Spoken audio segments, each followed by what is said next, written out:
Hello, hello, hello! Happy day, world! Welcome to the Porenay in Croatia. Zdravo svima, dobrodošli na moj kanal. Good day, everyone! Magadag araw po sa lahat ug mayong adlaw Cebu!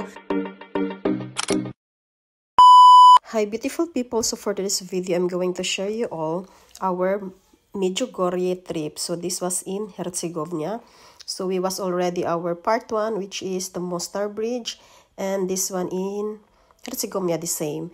Mostar, and then this one is in Medjugorje. So guys, this is a mountain, a miraculous place where Mother Mary shone last 1981. Imagine guys, 1981.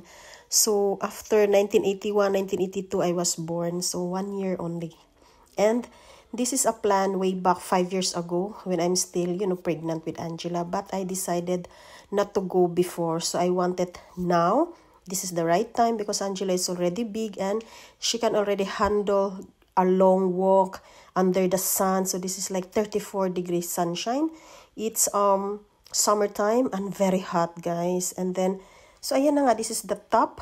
This is the depositor, a grotto over there. And Angela offered this. This is from Santo Niño, rosary bracelet.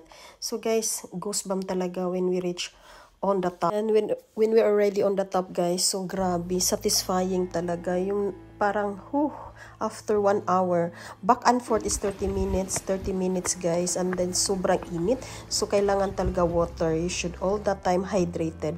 And that's it. So, bumili kami ng maraming souvenirs. So, pumunta kami doon. And then, ayun, para siyang may Station of the Cross. Ito yung first, guys. May cross dyan. So, mag-rosary ka. It's up to you anong mga panata gawin mo. So, itong daan na to, guys, is grabe. Bato-bato. So, napaka-sharp yung mga stones. So, hindi siya normal lang na mountain. It's not a normal or typical mountain na makikita natin na ano siya, a plain lang. Ito talaga, ang hirap mag-akyat, especially may bata, matatanda, kasi sugat-sugat talaga. Kailangan talaga yung shoes mo is, pang walking or running shoes. So, buti na lang naka-shoes ako, pero si tata is na wrong choice, naka-sandal. But anyway, nakaraos si tata. Kung may ka talaga, plan or goal ay something la devotion at something na parang gusto mong makamit. So, it's a good thing, guys, na magsakripisyuhan talaga natin. So, ito na nga. Ito yung mga view at ito yung napagdaanan namin. At kailangan mag-hydrated everyday. At tingnan mo si Angela, ang pula-pula na, guys. And si tata talaga is, grabe, no retreat, no surrender. So, ayan na. We already close yet so far. So, guys, before kami pumunta, kailangan talaga yung buo, yung sarili mo, tsaka yung mga panalangin mo, panata mo. Kailangan talaga well prepared ka. So, umupo muna kami sa mga bato-bato at tsaka, grabe experience, guys.